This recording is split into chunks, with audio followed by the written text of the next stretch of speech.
नेपाल हमारा सबसे करीबी पड़ोसी, लेकिन इस वक्त हिंसा और बवाल की आग में जल रहा है। प्रधानमंत्री केपी शर्मा ओली समेत बड़े नेताओं ने अपने पद से इस्तीफा दे दिया। सेना ने कमान अपने हाथों में ले ली है और काठमांडू की सड़कों पर आर्म्ड व्हीकल्स गश्त कर रही हैं।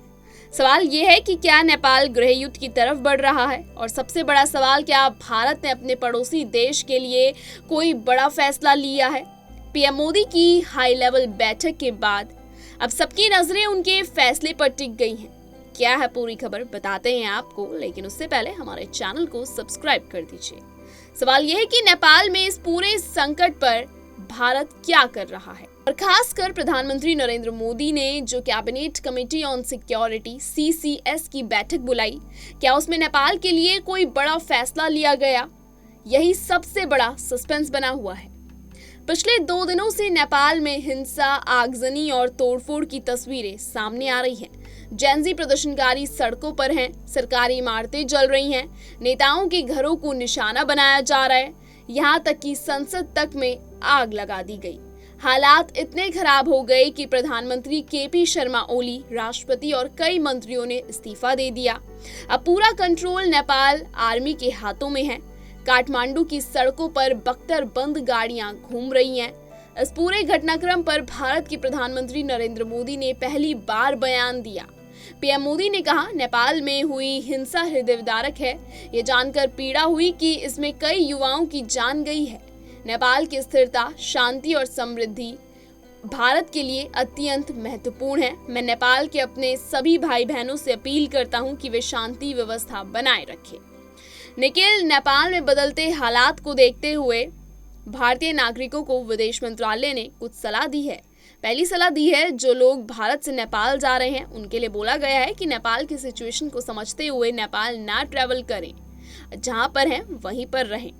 और दूसरा, जो नेपाल में भारतीय रह रहे हैं उनके लिए बोला गया है, सड़कों पर निकलने से बचें और पूरी सावधानी बरतें। उन्हें नेपाल के अधिकारियों और काठमांडू स्थित भारतीय दूतावास द्वारा जारी स्थानीय सुरक्षा सलाह का पालन करने की भी सलाह दी जाती है।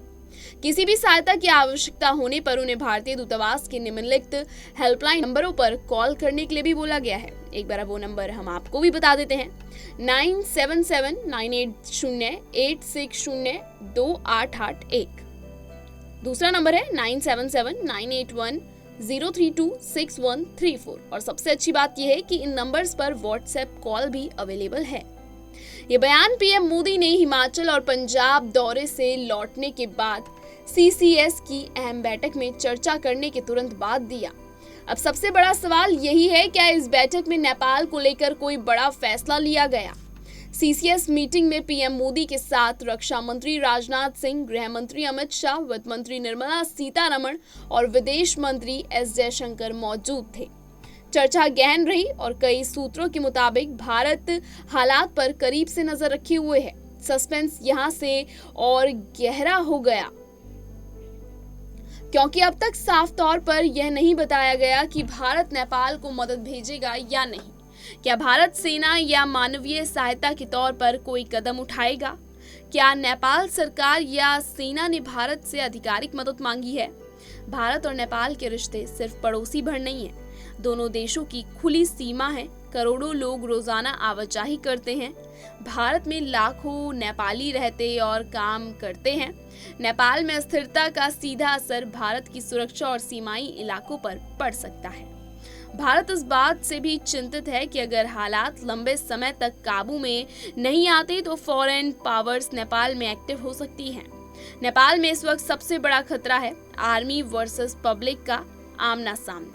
जब जनता की आवाज दबती है और सेना सड़कों पर उतरती है तो हालात और भी खतरनाक हो जाते हैं। भारत उस बात को लेकर अलर्ट है कि हालात और ना बिगड़े।